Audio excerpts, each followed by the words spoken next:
But before we get started with our final segment, I just have a couple announcements to make. One housekeeping announcement. The items on the display outside were for museum purposes, and we might not have been so clear about that when we put them on the display. So if you happen to be browsing through one, we encourage you to drop it back off at the display up there too. Before Congressman Colby returns to the podium for our final program segment, we'd like to take a moment to look towards the future and recognize a few among the next generation of critical thinkers who may in fact drive the IFI reform debate forward. Through the generous contributions of several committee members and friends, the committee launched the Owen Memorial Award in 2013 to honor co-founder Henry Owen and his numerous contributions to global well-being and good jokes around the committee's headquarters, and to celebrate innovative proposals from promising graduate students. So we have a couple of them here today, and for the inaugural contest, students considered this question. In a world in which the global development landscape is rapidly changing, how might the World Bank Group leverage its distinctive comparative advantage to deliver impactful and sustainable solutions to eradicate poverty and boost shared prosperity? And students from several DC top schools submitted entries, and I'd first like to thank committee members Stephen Cohen, John Donaldson, Mary Oak Smith, and Dorothy Sobel for taking the time to evaluate the submissions. And we have two winners. Please stand up when I announce your names. First place is Jonathan Waldrop, American University School of International Service.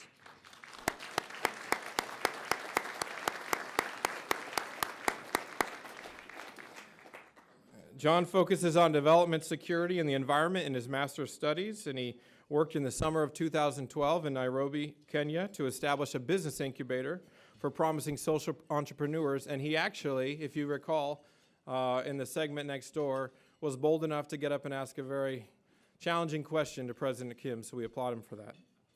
Second place, Christian Gonzalez, Johns Hopkins University SAIS.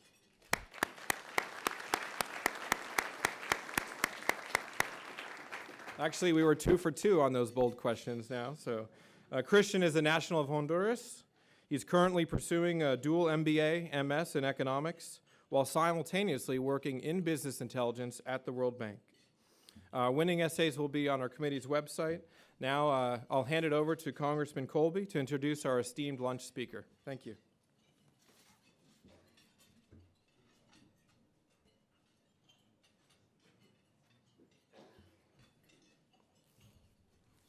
Thank you very much, and congratulations to the winners, the students there, and especially for their asking the questions. I thought it was very impressive this morning when we heard those questions from them, and they were very well phrased.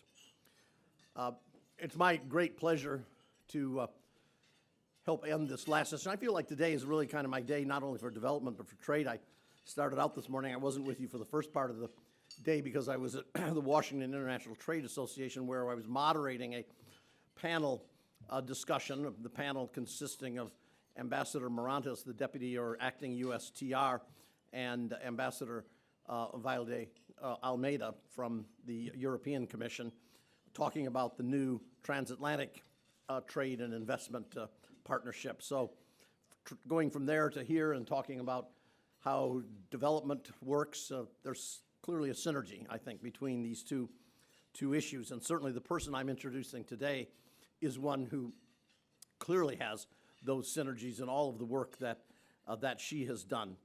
I've had the really good fortune to know Lael Brainerd for a number of years, starting, I think it was really when going back to the Clinton administration and the work on China, when we were working on accession to the WTO, not one of the easiest things that we had to accomplish.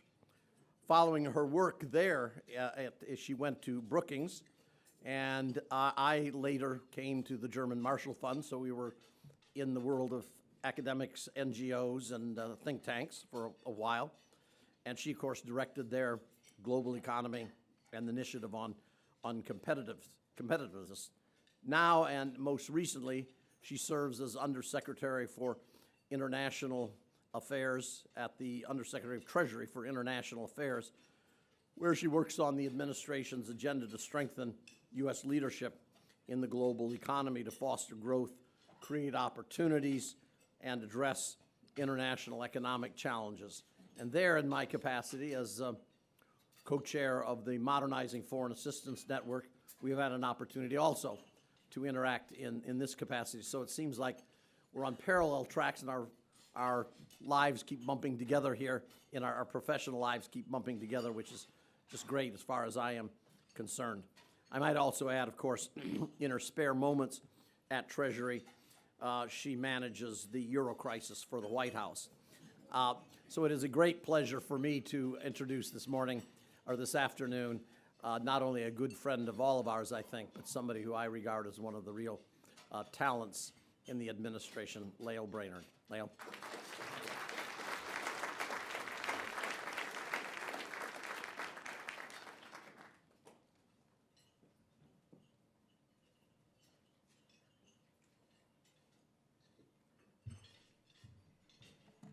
Well, it is, that was an incredibly kind and generous introduction. Thank you. And I have to say, Jim Colby is really one of the great leaders in this space, and I've been very appreciative of all the work he's done and the opportunities I've had to collaborate with him. And I want to thank Randy Rogers also for inviting me here today, and really to express my appreciation to the Bretton Woods Committee generally for the very important work that you do, which really is vital in supporting the work that we're trying to do in the administration, the U.S. government more generally.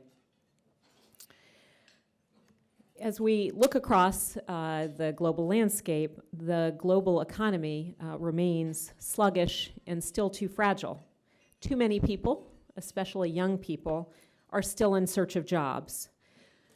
Reinvigorating domestic demand remains the central imperative across both advanced, emerging, and of course, developing economies. Global recovery has been held back by a lack of demand growth in many of the major advanced economies, and by resistance in many emerging economies to moving more quickly toward market-determined exchange rates, which would be critical for a broader rotation of demand around the global landscape. As a result, global growth runs the risk of, again, being overly dependent on the recovery in the United States. The key to a resilient global recovery, where growth in each country advances growth across countries, of course, is action directed at supporting the expansion of demand at home.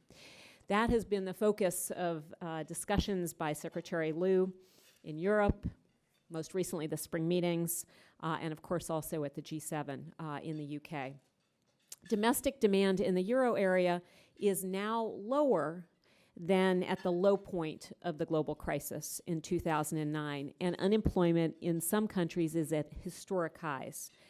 Euro area leaders deserve enormous credit for the difficult steps they have taken to restore financial stability and address tail risks.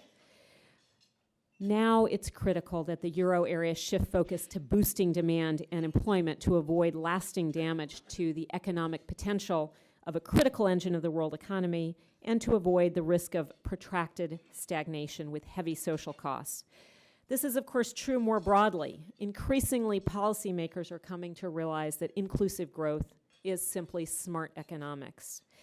We are witnessing in the Middle East and North Africa that no country's growth model is sustainable when it generates exclusion, lack of opportunity, and corruption. Providing youth with pathways of opportunity to live productive lives is critical for successful democratic transitions. Inclusive growth means putting the focus on smallholder farms whose income and crop yields are seeing increases through programs such as the innovative Global Food Security and Agriculture Program. And of course, the research could not be clearer that ensuring women's full participation in the economy is critical for countries to raise productivity, to generate domestic demand, and to pull people out of poverty. No country can afford to leave half of its creative minds and productive citizens out of the economic mainstream. On all these challenges, and at every key inflection point, from the reconstruction following the Second World War to the historic transitions in the Central and Eastern Europe to the Arab Spring transitions today, the multilateral development banks and the IMF, the institutions that this group here so closely monitors, have been vital partners in helping achieve inclusive growth.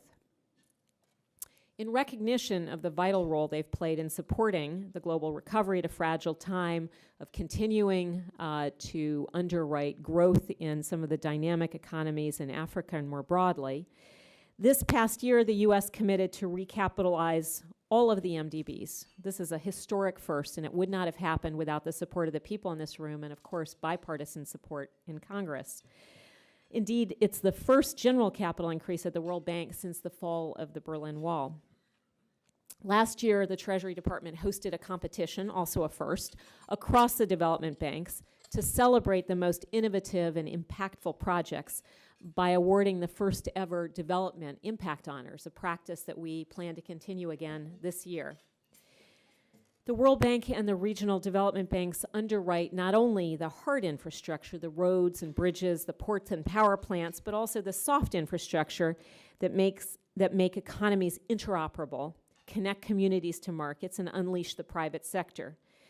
Indeed, one of the World Bank's greatest successes as a knowledge bank has been the simple benchmarking exercise, the Doing Business Report, which has helped countless economies from Colombia to Sierra Leone slash red tape and unleash the power of their small businesses. Likewise, the IMF plays a central role in setting norms and standards for the smooth functioning of the market-based system of international trade and finance that has lifted so many people out of poverty. When countries join the IMF, they sign up for important obligations that help maintain open markets and avoid beggar-thy-neighbor policies. The IMF sets strong standards and releases public assessments in critical areas, such as fiscal, monetary, and financial policies, in an effort to strengthen market discipline. We're currently working with Congress to safeguard U.S. leadership in the IMF by approving the 2010 quota agreement. This budget proposal will expand the core quota resources of the IMF with no net new U.S. financial commitment to the IMF, while preserving the U.S. veto, the unique veto, and enhancing the legitimacy of this important institution. Today, only U.S. approval is left before these important reforms can go into effect. As this group knows better than many others, the IMF is one of the great triumphs of international cooperation, forged in the ashes of war in order to strengthen the foundations of peace. At its founding, the U.S. had more influence on the IMF's design and operations than any other country. Today, it's vital that we safeguard that historic legacy in the face of rapid shifts in the global economy. That's a quick tour of the challenges that we're working on, and I am happy to take a few questions. I don't know, Jim, how you want to proceed on this. Thank you, Lael. We'll have you stay right where you are here. Okay. And I will, I think this is on, moderate the questions from here. But as the moderator, I get the opportunity to ask the first question or two. And a couple of things you said there lead me into thinking about this first question, and that is, you talked a little bit about the steps that have been taken in Europe to deal with the crisis there.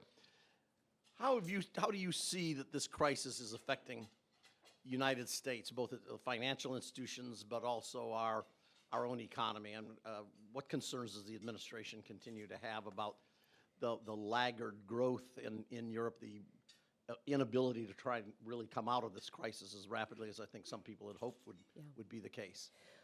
Well, again, I think Europe has taken extraordinarily important steps to address financial instability, and that has been crucially important for helping to ensure that recovery in the United States could proceed. And it's been very important also for addressing some of the financial spillovers really to the global economy. But today, Europe is facing, I think the statistics today confirm, its sixth consecutive quarter of contraction. And of course, with Europe accounting for 1/5 of global output, That is a matter of great concern, not only here in the U.S., where we need all the engines of the world economy pulling together, but it has also had enormous impacts in terms of the demand and growth around the world. It's a critical market for countries in Africa, for countries in Latin America, and of course for countries in many of the Arab Spring transitions. In terms of where we think the debate now is proceeding, there is a very clear debate on boosting demand and addressing unemployment, which is high, 25% in some of the southern European economies and 55% for youth, which of course is not a sustainable picture. There's space for some of the euro area partners to do more in terms of providing a more carefully calibrated pace of fiscal withdrawal to support the private sector. There is capacity for some of the surplus economies in Europe to encourage their private demand to make up for some of the shortfall in demand in the countries that are undertaking the adjustment. We're very encouraged by the conversations at the ECB and the EIB elsewhere about trying to restore credit transmission channels into the southern European economies, and of course broader conversations about banking union, which ultimately is going to be very important to clean up the bank balance sheets and get them back in the business of lending. But to come back to your origin of your question, this is extraordinarily important to the U.S. At a time when our economy is starting to really gain self-sustaining momentum. We can't be the only source of demand, and Europe has got to be one of those critical engines. You talked about the U.S. Going to Congress and talking about the need for maintaining our position with the IMF and the World Bank and our capital commitments there. What kind of appetite are you finding specifically in Congress for that? I'm not up there anymore, so I have to ask you the question. What kind of appetite are you finding for this and more generally for multilateral engagement? We heard a very forthright speech from Senator Menendez just before we came into lunch here, and a very strong commitment on this. But are you finding this generally to be the case, or? Well, let me say first that we were really very buoyed by Congress's action to support the multilateral development banks. As you know, because you used to be in charge of this process, those are rare requests, and we really were heartened by the strong show of bipartisanship on the multilateral development banks. The IMF quota reform is vitally important for the U.S. This is it's a very good deal for the U.S. It boosts the core quota resources of the IMF with no net new financial participation on the part of the U.S. It simply reallocates a commitment that we already have to the new arrangements to borrow to the core quota resources of the fund, thereby strengthens the fund and still preserves our veto. And of course, it's the only veto. We have the largest share of any country. I think members of Congress, as they are learning more about this, they understand how vital it is to maintain U.S. leadership. This is a real unique privilege, a unique asset that we have to continue to exert leadership. And I think they understand the connection to our growth. For instance, the very important work that the IMF is doing and has done to stabilize Europe at a time when our economy was much more fragile and when spillovers from Europe were clearly creating headwinds. The IMF was a vital part. Most of the resources actually came from the euro area, not from the IMF, but the IMF's technical prescriptions and the credibility they brought, these served America's interests. And I think members of Congress will increasingly appreciate that as they get to understand what a very strong deal this is for the U.S. Good, thank you. My last question, and before I ask it, let me invite you to come up to one of the microphones here. We have one person up there already, and I'll be calling on you for these questions. My last one's a fairly quick and simple one. There's been some talk about, at the World Bank, about perhaps because of the unpopularity with some countries, about doing away with the report doing business. How does the Treasury feel about this? I mean, a lot of organizations such as the Millennium Challenge Corporation rely heavily on that report for some of its data that it uses. How would you feel about continuing to support that? The Doing Business report is one of the signal successes of the World Bank. And as we look at the future of the World Bank, increasingly, many of the economies that used to rely on the World Bank more for lending are increasingly, because of the successes of their growth and development strategies, will rely more on the World Bank for knowledge and for technical assistance in helping to put in place smarter and better economic policies. And of course, the Doing Business report is a flagship product in that regard. You know, we've heard from leaders of many countries in Africa, from Malawi to Sierra Leone, how they use the benchmarking in the Doing Business report to help them cut red tape. We have seen in countries like Colombia, since they've undertaken reforms that were very much inspired by the Doing Business report, with the assistance of the World Bank, they've doubled the rate of business creation, and they have significantly slashed the number of days it takes to open a business. So, you know, our general view is that the World Bank should be doing more in this space, not less. You know, I personally would like to see the World Bank think hard about what kind of policy, regulatory, institutional benchmarks they could put in place to make sure that women, for instance, make their full productive contribution. I think there are loads of different arenas where this kind of work could make a very significant difference. And, you know, I'd like to see the World Bank continue because of its strength, its technical strength, and its close partnership with many countries to be the leader in that effort. Well, thank you.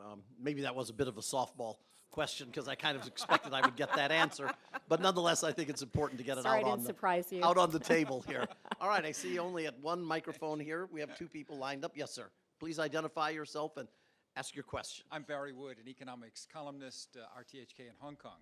My question is about Europe. If you could just expand a bit on what you said, because when you talk to European officials, they say that within the context of a fixed currency zone, that there's space for boosting demand through government stimulus widens fiscal deficits and therefore gets back to the problem they've been fighting for 3 years. So what does Europe do to really get out of this funk that they're stuck in? Well, I think first of all, I would say there's a growing debate within Europe about what more is possible to support demand, and we're very encouraged by that. And we think there are some good ideas on the table in 4 general areas.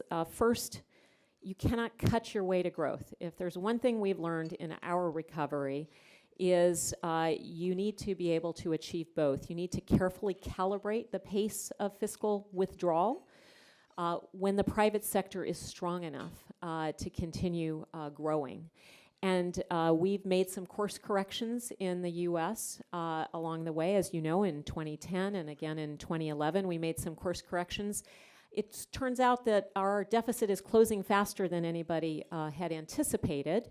And that is really because of the emphasis of carefully calibrating fiscal consolidation so as not to jeopardize demand.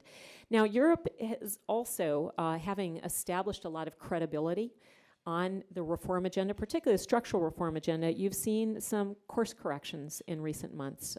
You've seen them on the Netherlands, on Spain, on France, and those are welcome. Again, there is capacity within the euro area simply through boosting the contribution of private demand in surplus economies to help adjust, ease the adjustment, which has really come through compression of demand in some of the peripheral economies. So that's a second area where we think there is room. The experience we had with our crisis was that it was very important to get bank balance sheets back healthy again and credible again through very tough stress tests with a backstop. Europe needs to figure out how to clean up bank balance sheets by also having that kind of backstop. And that's part of the banking union debate, but we think that debate is going to be vital for credit creation, just as credit creation has now come back in the US. And then, of course, finally, there's some good ideas about getting credit restored to small and medium-sized enterprises, where also we think there's a welcome debate. Thank you, sir. Yes, sir. Thank you. Daniel Xufeng Jiang with China's Xinhua News Agencies. 2 questions.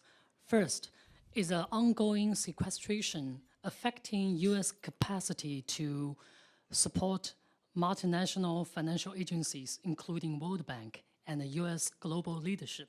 Secondly, on the IMF reform issue, in the 1940s, the head of a British delegation to Bretton Woods conference, economist Keynes, proposed that the IMF should have 2 headquarters, one in US, one in London. And both Britain and the United States can have a veto power. So do you think it's acceptable to the United States in 1 decade or 2 decades time, the IMF will have a second quarter in Asia or Latin America, and other countries, like BRICS countries, can have a veto power in this agency? Thank you. So let me respond on the IMF reform, which of course is in the president's budget and before Congress, and just be clear that it does not represent any net new financial participation on the part of the U.S. So it is simply a move from the new arrangements to borrow and a move from our commitment there, a reduction in our commitment there, which is a 1-for-1 offset to the increase in U.S. participation in the core quota resources of the U.S. So there really is no relationship between the broader sequestration debate to that. Secondly, with regard to the evolution of the IMF, we do, of course, think that the agreement that was reached first in Pittsburgh, actually, in 2009, which went well beyond the IMF and really talked about governance shifting at the IMF, at the World Bank, making the G20 the premier forum for international cooperation. All of these things are very important to reflect the shifting landscape of economic development, very welcome economic development that these institutions have supported. And so, of course, we believe that governance at these institutions and participation at these institutions must and will continue to reflect the very welcome evolution of the world economy. Thank you very much for that. Next, sir. Richard Gardner, Columbia University. Would you say something about differences in bank regulation between Europe and the U.S., and in particular the problem of European bank subsidiaries in the U.S. and their regulation? Well, as you know, since the financial crisis, we have been engaged here in the United States in really a historic effort under the Dodd-Frank Act to ensure that our financial regulation landscape would be as modern as the markets themselves. And the very important concomitant to that, which also I think received its initial expression at the Pittsburgh G20 summit in 2009, was that these reforms would not be successful at ensuring that financial actors internalize the risks they pose to the system, making the system more resilient, safer, and sounder, if the U.S. Went alone. And that's why we've had this extraordinarily active effort through the G20 and through the FSB that we participate in, I participate in at Treasury, and all of our regulators participate in, to get as close as possible convergence as we can in those areas that are where a level playing field and the potential for regulatory arbitrage is most acute. In the area of bank capital, of course, we think it's extraordinarily important for institutions to have very significant capital buffers to insure against risks And that's why the Basel Accord has been put in place, and we're busy, our regulators are busy working on implementation of it. We also think it's very important to have orderly liquidation authority, as the FDIC and the bank regulators are putting in place here for the largest, most complex institutions. And ultimately, of course, we hope that that will be true of all of our international partners. But as we're moving to that world, we need to make sure that we have the appropriate capital buffers that allow the regulators to undertake their prudential responsibilities. And that, I think, is what you're seeing reflected as they are elaborating these rules, is an effort to ensure that institutions have the appropriate capital to constrain their risk-taking, and that the supervisors have the capacity to wind them down in an orderly manner. And hopefully, as all of the FSB, G20 jurisdictions move to orderly liquidation authority, we'll have increasing ability to do that across borders in a way, again, that is preserves the orderly functioning of the system. Before you begin, I can't help but follow that up with my own little question. It sounds from what you just said as though Treasury has not changed its position, that it doesn't believe this kind of discussion or negotiation over banking regulations, whether we want to call it convergence, equivalency, or whatever, should be a part of the transatlantic trade and investment partnership negotiations which are about to get underway. Do you think they should be kept separate from that? Well, let me just say that right now we're in a stakeholder consultation period on the Transatlantic Trade and Investment Partnership. It's something that the President is really very committed to, and we're very excited about. It has a lot of potential to help boost growth, not only in the transatlantic relationship, but also globally. So the scope of those negotiations is still something where we are hearing from stakeholders. But I will say that on regulatory convergence in the areas that are covered by the FSB and the G20, we have very tight timelines, deadlines for implementation also under Dodd-Frank. And of course, for us, the most important thing is to make sure that our European partners implement on time, so that we're not going out too far ahead, and of course that other jurisdictions around the world that we're working with in the FSB and the G20 also move forward on these timelines, which are very immediate. So that's going to be our focus, but of course we're in the middle of stakeholder consultations on TTIP, and we're still gathering stakeholder views. Thank you. We'll have time for, we have 3 more questions, here, here, and here, and that will be ended. Yes, sir. Duncan Degwa from Kenya. Can you speak right into the mic, please? Sorry. Duncan Degwa from Kenya, a former governor of Central Bank. You have seen, I'm sure, the publication of the report of Kofi Annan on African progress. That was circulated at the World Economic Forum last week.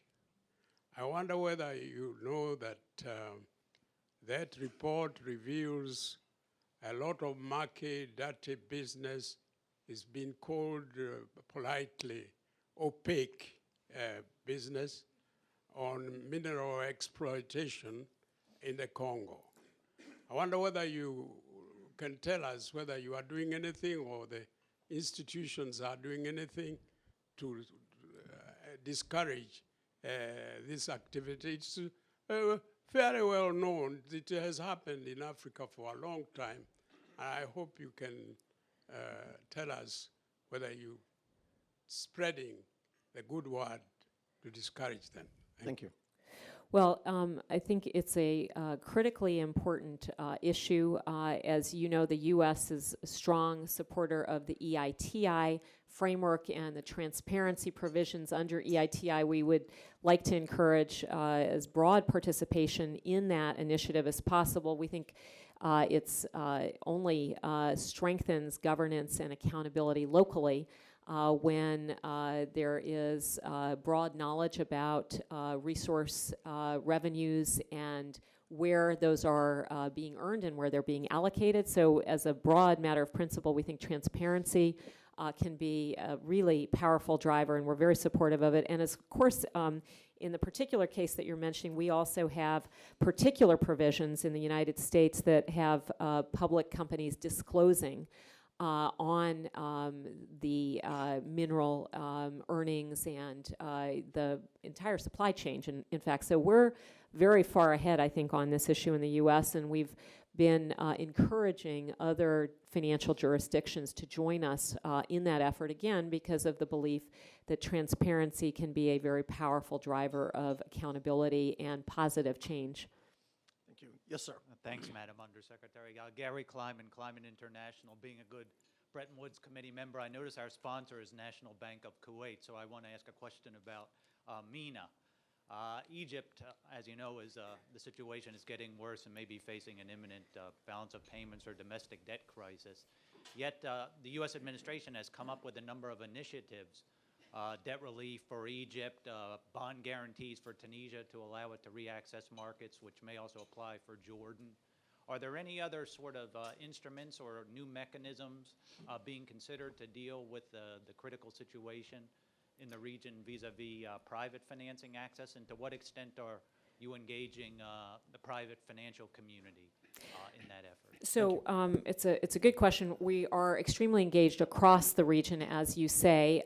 One of the mechanisms that's been most important in that regard is the Deauville Partnership, which we work with other G8 partners, Gulf partners, and all of the multilaterals to work together on joint strategies to support these Arab Spring new democratic governments as they put in place short-term financial stabilization plans in many cases and medium-term reform programs that are really designed to stimulate private sector development, SMEs, which in many of these economies did not get access to credit, as well as very jobs-intensive kinds of projects in these economies.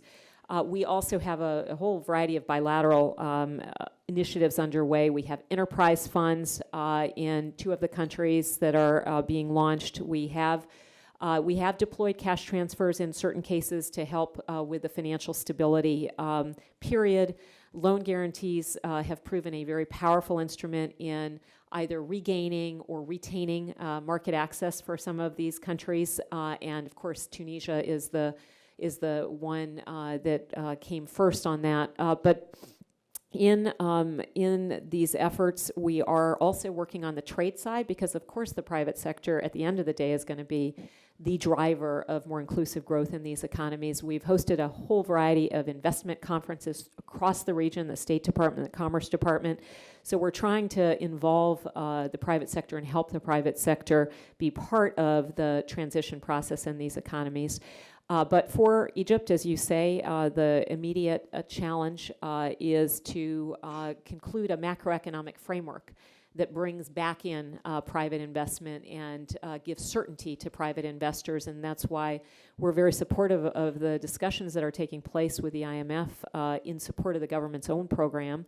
And we hope those discussions will be ongoing and result in a very strong macroeconomic framework. But the World Bank and the African Development Bank, they're playing a critical role as well. And of course now we've got the EBRD as countries of operation, which is a huge change, using their transition experience. So we're trying to make sure that we're firing on all cylinders in terms of the tools and instruments that are being deployed to help, and we're working in close partnership with the countries that have the greatest stake in successes in this region. Thank you. Final question. Thank you. Alessandro Pio from Asian Development Bank. You mentioned there's been an unprecedented grouping of capital increases, not only for World Bank, but also the regional development banks, plus the replenishment of the soft funds. And in this process, the U.S. and the other shareholders have asked for reforms, for more results, for different orientations. Going forward, what do you see would be some of the priorities or some of the directions that the U.S. administration would like to see these banks continue to take in further improvement in their performance? Well, we, as you say, as part of that recapitalization process, we saw that as an opportunity to engage with the leadership and the senior management of these institutions on reinvigorating reforms. Obviously, we think transparency at these institutions is critically important, and we've seen some strides there. We want to make sure that governance is more legitimate and perceived to be, and that's why we're seeing shifting governance patterns with greater participation by developing countries, which is extremely important.